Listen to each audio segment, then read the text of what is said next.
Hey guys, welcome back to my channel. I know I've been gone a long time again, but I'm back with something funny and I'm back with me pronouncing Danish words the way I used to do it before I learned the language and then the way I do it now when I technically know the language but yet I still don't know it properly. Anyhow, I hope this is gonna be funny for you because I've seen this trend going around with foreigners trying to pronounce the Danish words and I found it funny. So I think you're gonna find it hilarious as well, and if not, well, that was just a waste of my time and yours, but let's hope that's not the case. I chose 10 words, some from what I remember used to be difficult for me and some totally random because I had no inspiration. But anyway, I think it's gonna give you a good laugh, especially because I'm gonna try to pronounce them the way I did before and the way I do now. The first word I chose is none other than the capital of Denmark, which is this one here.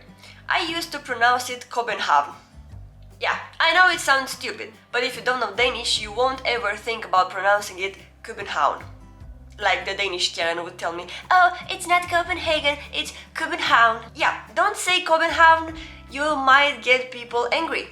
The second word is again a Danish city, which, Jesus Christ, I still don't think I pronounced correctly. I don't think anyone does except the Danish people, and not even them. The word is this one here, which I used to pronounce rødovre.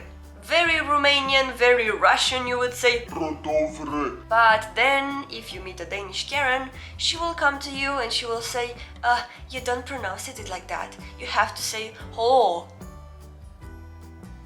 I'm sorry, I have to say what exactly? Yeah, that's how you pronounce it. So technically you have a rødovre in there, but you say something like So let's give a round of applause for Denmark because it has a very weird language. Third one is not very difficult and yet I still pronounced it wrong at the beginning. It's this one here and I used to say Soborg because, well, it's written Soborg. But then again, if you try to learn Danish or if you meet another Danish Karen, it will be something like Subo. So where did all the letters go? I have no clue, but that's how you say it. The fourth one is something I always had trouble with and it's so easy, but then the pronunciation makes all the difference and I always had trouble telling people where I live or where do I want my packages delivered and stuff like that because nobody would understand what I'm saying and they would always confuse it with something else. So the word is this one here and I used to say herlev because, well, it's so easy to think you would just say herlev. But then again, if somebody calls me, oh hey, I have a package for you, where should I deliver it? And I say herlev, they normally would understand hello. Yeah, I know they're so different. I know, but that's what they understand. What can I do? Anyway, the way you pronounce herlev is actually halu.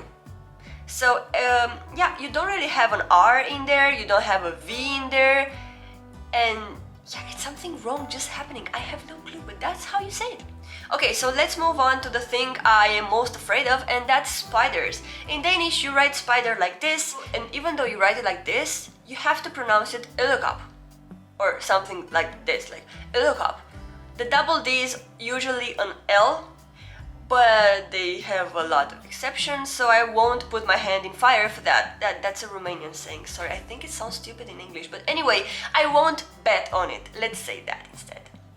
Oh yeah, the next one I love, it's delicious. It's one of the few pastries I like in Denmark, even though it's extremely goddamn sweet.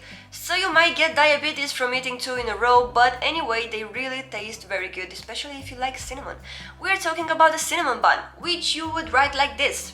I know, it doesn't make any sense for me either, but that's how you write it, and I used to pronounce it kanelsnegl. I'm so goddamn embarrassed of that. I am, but embarrassed or not, that's how I used to say it, and you actually have to pronounce it kanelsnegl, which translated directly to English means a cinnamon snail. I don't know why would anyone eat that, but trust me, it's very good if you actually give it a try. And we have 3 left I chose, and 2 of them are very basic. They actually mean me, as in I, and the other one is named, like my name is. Like the thing you would say in English, my name is Maria. In Danish, it would be something totally different. Let me show you how it's written. And I used to pronounce it hedder. I don't even believe myself right now, but that's how I used to pronounce it. And used to make fun of this, saying that the way you say I in Danish means dirt in Romanian, means dirt in a very nasty way. Like zeg, when you say zeg, it means you either try to tell somebody that they are a very low quality kind of person, or they're very, very dirty, as in not washed recently. But in Danish it just means I, and you don't pronounce it jeg like I used to, you just pronounce it jeg, because the J at the end suddenly turns into I. Why not? And then hedder, which, yeah, it's not Heather, it's pronounced Hila. So instead of saying jeg hedder Maria, you have to say jeg Hila Maria. Yeah, I still sometimes pronounce it very weirdly, and I still remember the way I used to, and it makes me laugh, but just learn with me. Just don't say jeg, don't say jeg hedder, just say jeg Hila and then your name, and you're gonna be good to go, I hope. And the last word I chose is something I work with every day because, as you probably know or don't know, I am a bartender. And the word is this one here, which means a bill, like not the person, not a name, but the bill, like a piece of paper you give people with what they bought and the amount of money they spent. And if you come from Romania and you have no clue about the Danish language, you will probably pronounce it regning, which is so very wrong, and Danish people will probably choke and have a crisis if they hear you say that. So it's something like the G in the middle disappears, and then the E is not really an E, but it's an A, so it goes like heining.